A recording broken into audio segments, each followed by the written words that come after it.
Hi அனைவருக்கும் வணக்கம். இன்னைக்கு இந்த வீடியோல என்ன பார்க்க போறோம் அப்படின்னா 6th ஸ்டாண்டர்ட் சிவிக்ஸ் உள்ளாட்சி அமைப்பு ஊரகமும் நகர்ப்புறமும் இந்த லெசன்ல இருக்க முக்கியமான இம்பார்ட்டன்ட் கொஸ்டின்ஸ் எல்லாமே பார்க்க போறோம். ஃபர்ஸ்ட் கொஸ்டின், பல லட்சம் மக்கள் தொகையும் அதிக வருவாயும் இருக்கும் ஊர்களை எப்படி தமிழ்நாடு அரசு அறிவிக்கும்? மாநகராட்சி. இந்தியாவின் மிக பழமையான உள்ளாட்சி அமைப்பு சென்னை. சென்னை மாநகராட்சி எப்போது உருவாக்கப்பட்டது? 1688. மாநகராட்சி, நகராட்சி, பேரூராட்சி என்ற அரசு எதை பிரித்து வைக்கிறது? நகர்ப்புறங்களை. அடுத்த கொஸ்டின் நம்பர் 5. ஊராட்சி, ஊராட்சி ஒன்றியம், மாவட்ட ஊராட்சி என்ற அரசு எதை பிரித்து வைக்கிறது? கிராமப்புறங்களை. தமிழ்நாட்டில் மாநகராட்சிக்கு அடுத்த நிலையில் 1,00,000க்கும் அதிகமான மக்கள் தொகையுடன் வருவாய் அதிகம் இருக்கும் ஊர்களை எப்படி பிரித்து வைத்துள்ளனர்? நகராட்சிகள் என்று. தமிழ்நாட்டில் முதலில் உருவாக்கப்பட்ட நகராட்சி வாலாஜாபேட்டை. நகராட்சிகள் அதிகம் உள்ள மாவட்டம் காஞ்சிபுரம். வாலாஜாபேட்டை எந்த மாவட்டத்தை சேர்ந்த நகராட்சி ஆகும்? ஆன்சர் வேலூர் மாவட்டம். நகரத்திற்கும் கிராமத்திற்கும் இடைப்பட்ட ஊர் பேரூராட்சி எனப்படும். பேரூராட்சி என்பது எத்தனை பேர் வாழக்கூடிய ஊராகும்? 10,000 பேர். இந்தியாவிலேயே முதன்முறையாக பேரூராட்சி என்ற உள்ளாட்சி அமைப்பு எங்கு அறிமுகப்படுத்தப்பட்டது? ஆன்சர் தமிழ்நாடு.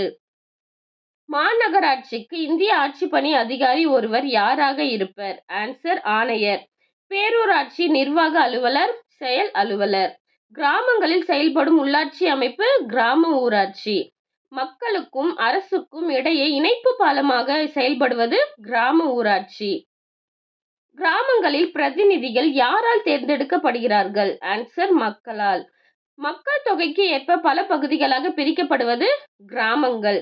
தங்களின் ஒருவரை ஊராட்சி ஒன்றிய அலுவலராக தேர்ந்தெடுக்கப்பட்டவர்கள் யார்? ஆன்சர் கவுன்சிலர்கள். Question number 20. ஊராட்சி ஒன்றியத்தில் நிர்வாக அலுவலர் யார்? வட்டார வளர்ச்சி அலுவலர். ஊராட்சி ஒன்றியங்களில் எண்ணிக்கை அதிகமாக உள்ள மாவட்டம் விழுப்புரம். விழுப்புரம் மாவட்டத்தின் ஊராட்சி ஒன்றியங்களின் எண்ணிக்கை மொத்தம் 22.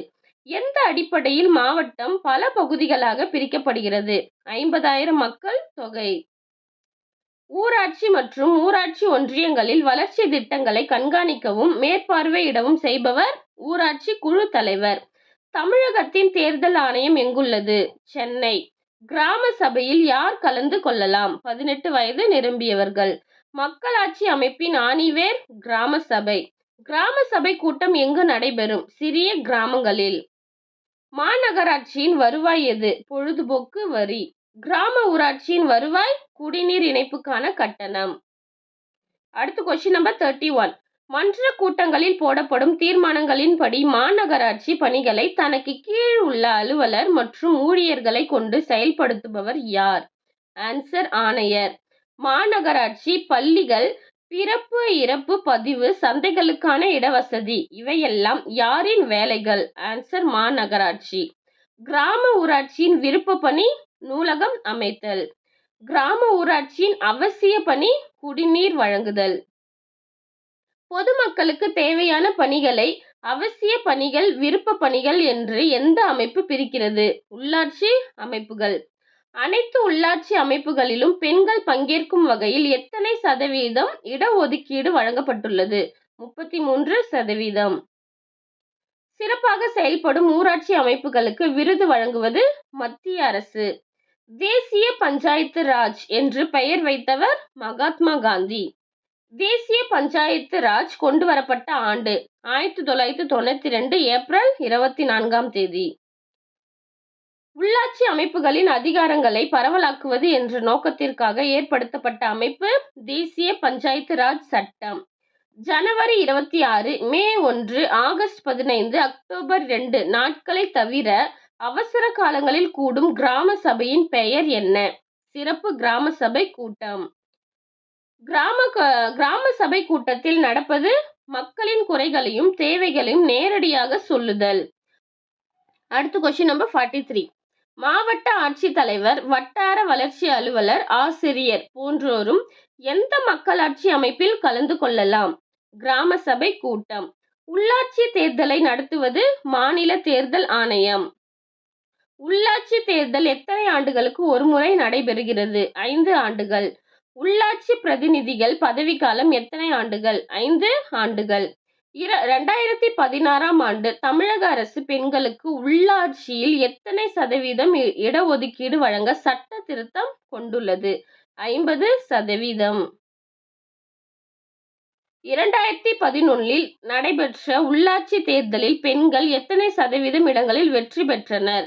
38%. தமிழ்நாட்டில் உள்ள கிராம ஊராட்சிகள் எத்தனை? 12,525 கிராம ஊராட்சிகள். தமிழ்நாட்டில் உள்ள மாவட்ட ஊராட்சிகள் எத்தனை? 36 மாவட்ட ஊராட்சிகள் மொத்தம் 36. தமிழ்நாட்டில் உள்ள ஊராட்சி ஒன்றியங்கள் மொத்தம் 385. தமிழ்நாட்டில் உள்ள மாவட்ட பேரூராட்சிகள் எத்தனை? 490 மாவட்ட பேரூராட்சிகள் மொத்தம் 490. தமிழ்நாட்டில் உள்ள நகராட்சிகள் மொத்தம் 138. மாநகராட்சிகள் 25. தமிழ்நாட்டில் உள்ள மாவட்டங்கள் 38 மாவட்டங்கள். ஓகே, இன்னைக்கு பார்த்த கொஷின்ஸ் எல்லாமே உங்களோட எக்ஸாம் ரிவிஷனுக்கு ரொம்ப ஹெல்ப்ஃபுல்லாக இருக்கும். இந்த மாதிரி நிறைய கொஷின் வேணும்னு நினச்சிங்கன்னா நம்ம சேனலை கண்டிப்பாக சப்ஸ்கிரைப் பண்ணிக்கோங்க. அப்போ தான் நம்ம போடுற வீடியோஸ் உங்களுக்கு உடனுக்குடனே கிடைக்கும். தேங்க்யூ.